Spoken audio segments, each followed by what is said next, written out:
ඒ වලින් සෙල්ලම් කරන්න ඕගොල්ලන්ට මේ ගේම් එක සෙල්ලම් කරන්න ඕන නම් 16GB RAM එකක් තියන්න ඕනේ. ඒ වගේම අපිට i5 3rd gen i5 4th gen වගේ අපිට සෙල්ලම් කරන්න හැකියාව තියෙන ගේම් එක. මේක GTA 750 කාඩ් එක දාලා ගොඩක් හොඳ performance එකේ play කරන්න පුළුවන් ඕගොල්ලන්ට. මේ කාඩ් එක දෙම්මොත් විතරයි තමයි ඕගොල්ලන්ට play කරන්න පුළුවන් මේ ගේම් එක. බලවම 900 වගේ කාඩ් එක දාන්න හිතෙයි. මේ අපි බලන්නේ පොඩි බජට් එකනේ 20000 කාඩ් එක අපිට 15000ටත් ගන්න පුළුවන්.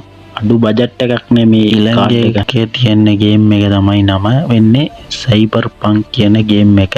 මේ කාඩ් එකෙන් ගන්න පුළුවන් අපිට. ඕගොල්ලන්ට 720 resolution එකකින් ගන්න පුළුවන්. ඊට වඩා ගොඩක් MPS එකෙන් play කරන්න පුළුවන් ඕගොල්ලන්ට.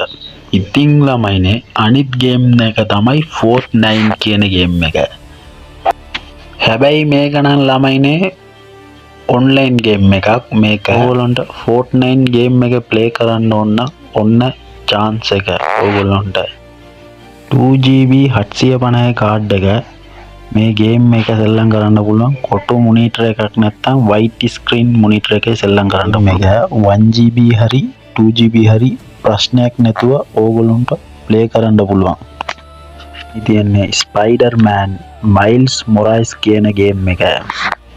ගේම් එක රීඩ්සසින් ඕන ගේම් එකක්.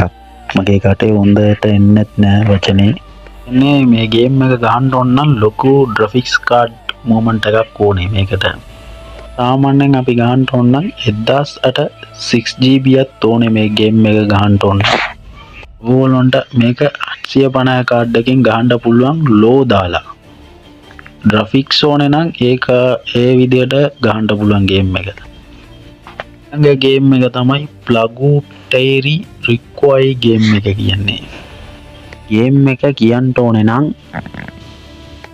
හොඳ ලොකු ගේම් එකක්. මේක performance තියෙන ප්‍රසිද්ධ ගේම් එකක් මේක. එහෙම කියනවා මේ ගේම් එක.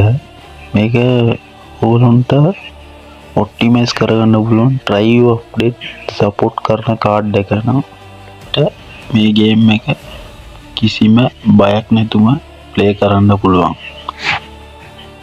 අපි උදාහරණයකට ගත්තොත් පරණ graphics card වල මේ ගේම් එක වැඩ කරන්නේ නැහැ. 850න් උඩ 1000 series එක driver support කරනවා නම් මේ ගේම් එක ඕගොල්ලන්ට සෙල්ලම් කරන්න. 850න් ඕගොල්ලන්ට සෙල්ලම් කරන්න පුළුවන් කියලා